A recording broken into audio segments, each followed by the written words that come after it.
झारखंड की एक नाबालिग लड़की को राज्य की राजधानी देहरादून के एक घर में काम करने के लिए छोड़ने और यहां उससे दुष्कर्म करने का मामला सामने आया है। मामले में शिकायत मिलने पर वसंत विहार पुलिस ने आरोपी के खिलाफ अभियोग दर्ज कर लिया है। पुलिस से प्राप्त जानकारी के अनुसार रेलवे चाइल्ड हेल्पलाइन ने बीती 18 जनवरी को रेलवे स्टेशन से करीब 13 साल की एक बच्ची को बरामद किया। पूछताछ में उसने बताया कि वह झारखंड की निवासी है।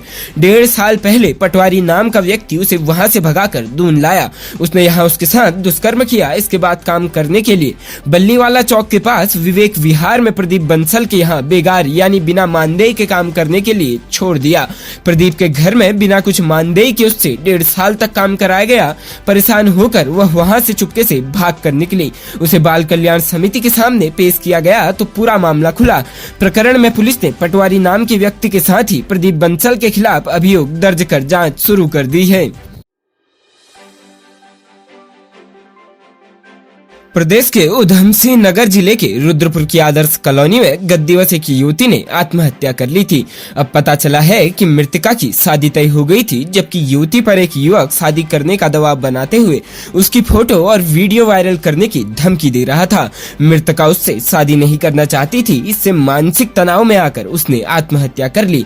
पुलिस ने मृतका की मां की तहरीर पर आरोपित युवक के विरुद्ध मुकदमा दर्ज कर लिया है। पुलिस से प्राप्त जानकारी के अनुसार मृतका की मां ने पुलिस को तहरीर देकर बताया कि गत 24 दिसंबर की सुबह उसकी पुत्री अपने कमरे के पंखे से लटकी हुई मिली थी। इसके बाद पोस्टमार्टम कर पुत्री का अंतिम संस्कार कर दिया गया था। पुत्री की आत्महत्या के कारण वह सदमे में चली गई थी, जिसके कारण तब वह रिपोर्ट दर्ज नहीं करा पाई थी। महिला का आरोप है कि उसकी पुत्री ने कई बार उसे बताया था कि शक्ति फार्म निवासी पवित्र अरुण नाम का युवक पास में रहने वाली अपनी बहन व जीजा के घर आता था और उसकी सह पर ही उसकी पुत्री से प्रेम प्रसंग की बात करता था। इस दौरान उसने पुत्री के साथ फोटो और वीडियो भी बना लिए थे। पुत्री ने कई बार उसकी बहन से शिकायत भी की, लेकिन वह नहीं माना। इस पर उसने अपनी पुत्री का विवाह कहीं और तय कर दिया। इस पर पवित्र अरुण उसकी पुत्री को फोटो व वीडियो वायरल करने की धमकी देने लगा। इस कारण पुत्री ने प्रताड़ित होकर आत्महत्या कर ली। इस घटना को लेकर कोतवाल विक्रम सिंह राठौर ने बताया कि महिला की शिकायत पर आरोपी के विरुद्ध मुकदमा दर्ज कर जाँच की जा रही है। इसके बाद आवश्यक कार्रवाई की जाएगी। मुख्यमंत्री पुष्कर सिंह धामी के निर्देशों के बाद अब यूके SSSC परीक्षा घोटाले मामले में अब तक मिली जमानतों को निरस्त कराने के लिए एसटीएफ उच्च न्यायालय में अपील करेगी। इस मामले में कई लोगों को जमानत मिल चुकी है। मुख्य अभियुक्तों को भी एक मामले जमानत मिल चुकी है। हालांकि इन मामलों में अब भी उनको राहत नहीं मिली है, जिसके चलते वो अब भी जेल में ही है। ग्राम पंचायत विकास अधिकारी VPDO भर्ती परीक्षा 2016 में हुई धांधली के संबंध में सतर्कता अधिष्ठान सेक्टर देहरादून में पंजीकृत मुकदमे 1/2020 धारा 420, 465, 467, 468, 471, 409, 201, 120B और धारा 13(1)B सपठित धारा 13(2) भ्रष्टाचार निवारण अधिनियम के तहत दर्ज किए गए हैं, जिसकी विवेचना उत्तराखंड शासन के आदेश से वर्तमान में STM उत्तराखंड द्वारा की जा रही है। उक्त अभियोग में अभियोजन पक्ष की प्रभावी पैरवी के बावजूद भी अभियुक्त हाकम सिंह एवं संजीव चौहान की जमानत अपर जिला एवं सत्र न्यायालय देहरादून द्वारा दिनांक 30/1/2023 को स्वीकृत की गई है। उल्लेखनीय है कि अन्य पंजीकृत अभियोगों में जमानत निरस्त होने के कारण अभियुक्त जेल में ही रहेंगे।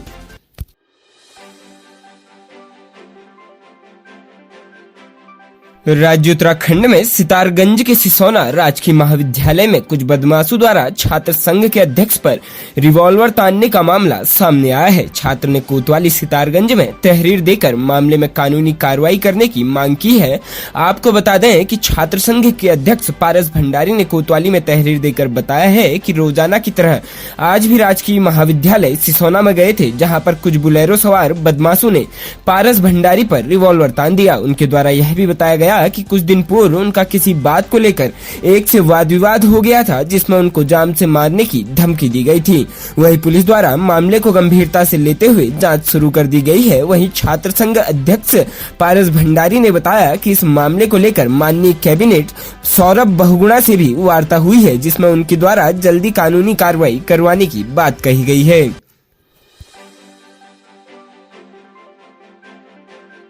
पहाड़ के स्थानीय उत्पाद बिच्छू घास से हर्बल चाय, रेशा धागा तथा कपड़ा आधारित उत्पाद तैयार करने के लिए जिला प्रशासन तथा ग्रामीण उद्यम वेग वृद्धि परियोजना के तत्वावधान में परीक्षण कार्यशाला शुरू हो गया है। रानीखेत तहसील के श्रद्धानंद क्रीड़ा मैदान ताड़ी खेत में आयोजित उद्घाटन कार्यक्रम की अध्यक्षता रानीखेत विधायक डॉक्टर प्रमोद नैनवाल ने की तथा इस कार्यक्रम में मुख्य अतिथि के तौर पर पर्यटन विभाग के विशेष कार्याधिकारी भास्कर खुलवे, ग्राम्य विकास विभाग उत्तराखंड के सचिव BVRC पुरुषोत्तम ने भी भागीदारी की। इस मौके पर विधायक प्रमोद नैनवाल ने उम्मीद जताते हुए कहा कि इस प्रशिक्षण कार्यशाला के माध्यम से प्रशिक्षण प्राप्त करने के बाद महिलाओं की आर्थिक गतिविधियों में बढ़ोतरी होगी। उन्होंने कहा कि स्थानीय उत्पादों एवं स्थानीय औषधियों को रोजगार से जोड़कर पलायन की समस्या से निजात दिलाने की दृष्टि से भी इस कार्यक्रम का विशेष महत्व है। पिथौरागढ़ नगर के रई क्षेत्र में शराब पीकर अपने पिता और अन्य परिजनों के साथ मारपीट गाली गलौज कर रहे युवक को पुलिस ने दबोच लिया। हाईवे पेट्रोल यूनिट में तैनात हेड कांस्टेबल देवराम को सूचना मिली कि रई क्षेत्र में प्रदीप सिंह अवैध शराब पीकर अपने परिजनों के साथ गाली गलौज मारपीट कर रहा है। सूचना पर मौके पर पहुंची पुलिस टीम ने उसे समझाया, लेकिन वह नहीं माना। इससे पहले वह किसी अप्रिय घटना को अंजाम देता, पुलिस ने 151 CRPC के तहत उसे गिरफ्तार कर लिया। पुलिस ने जिले में शराब पीकर हुड़दंग करने और यातायात नियमों का उल्लंघन करने पर 124 लोगों के खिलाफ चालान की कार्रवाई की है।